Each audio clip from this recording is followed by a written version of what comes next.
Welcome to Santa Maria Maggiore, one of Rome's oldest and most magnificent basilicas. From ancient mosaics to sacred relics, this church is a treasure trove of history and art. Join us as we uncover 9 must-see highlights that make this basilica a must-visit on your Roman journey. Legend says that in 358 AD, the Virgin Mary appeared in a dream to Pope Liberius, instructing him to build a church for her on the site where snow would fall in midsummer. Miraculously, snow did fall on the Esquiline Hill in August, leading to the construction of one of the earliest Christian churches in honor of the Virgin Mary. The church was rebuilt and expanded over the centuries.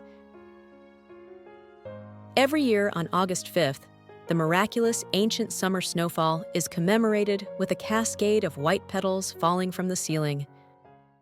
Look up to admire the basilica's coffered ceiling, gilded with the first gold brought back from the New World and donated by Isabella and Ferdinand to the Spanish Pope Alexander VI of the Borgia family, who commissioned the ceiling in the late 15th century.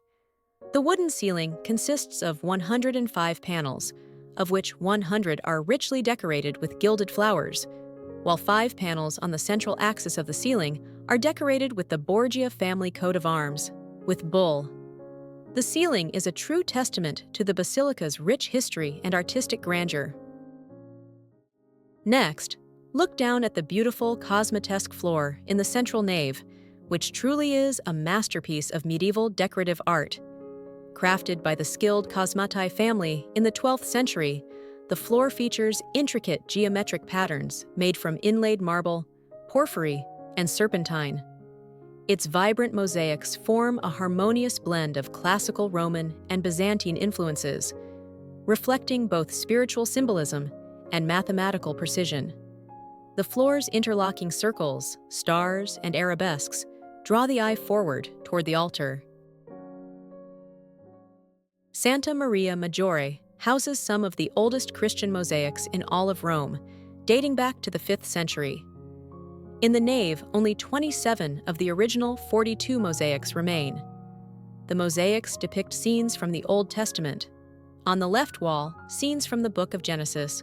On the right wall, scenes mostly from the Book of Exodus. The mosaics on the triumphal arch recount events from Christ's early life, including the Annunciation at the top left. The inscription Sistus Episcopus Plebi Dei translates into Sixtus, Bishop of the People of God.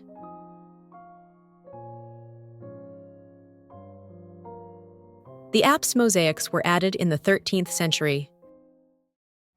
In the Pauline chapel rests the icon of Salus Populi Romani, meaning health of the Roman people, as it has a history of being invoked during plagues and other calamities in Rome. Most famously, Pope Gregory I led a procession with the icon to stop the plague in 593. The Byzantine icon is believed to have been painted by Saint Luke the Evangelist.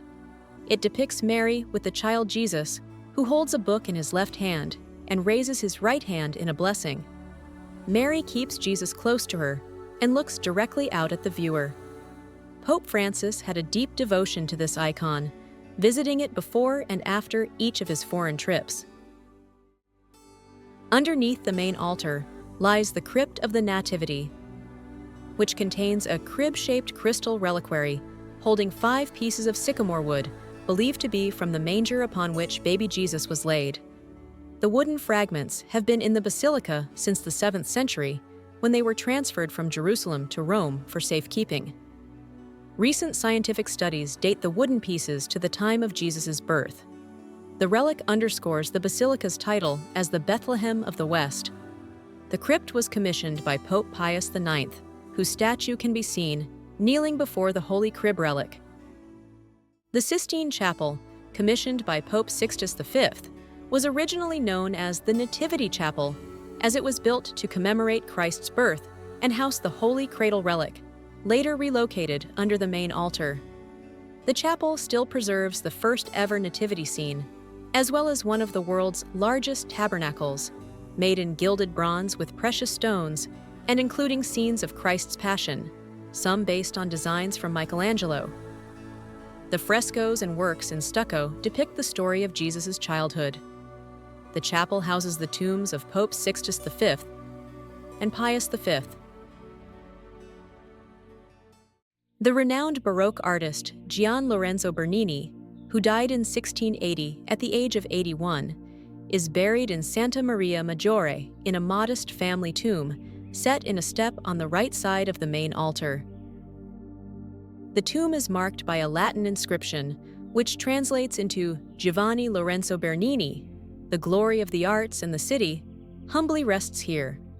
The inscription below, the noble Bernini family, here awaits the resurrection, was added 66 years later, when Pope Benedict XIV awarded the status of nobility to the Bernini family. Bernini's tomb is simple, unlike his artwork all over Rome, one being the statue of King Philip IV of Spain in the portico of the basilica. In a break from tradition, Pope Francis chose to be buried in Santa Maria Maggiore, reflecting his deep devotion to the Virgin Mary. His simple tomb is located in the left nave near the Pauline chapel that holds his beloved Salus Populi Romani icon. The tomb is made of white marble from Liguria, the Italian region of his grandparents, and is engraved only with his name in Latin, Franciscus. The front wall of his burial niche holds a slightly enlarged reproduction of the pectoral cross that he commonly wore. The tomb's design is simple and solemn, reflecting Pope Francis's desire for humility and a focus on the spiritual over earthly display. Santa Maria Maggiore is an important landmark in Rome, offering a unique blend of art, history, and spirituality. If you're planning a visit to Rome, don't miss this interesting basilica, which is sure to leave you awestruck. If you enjoyed this guide, give us a like and subscribe for more tips on exploring Rome. Thanks for watching, and happy exploring in the Eternal City!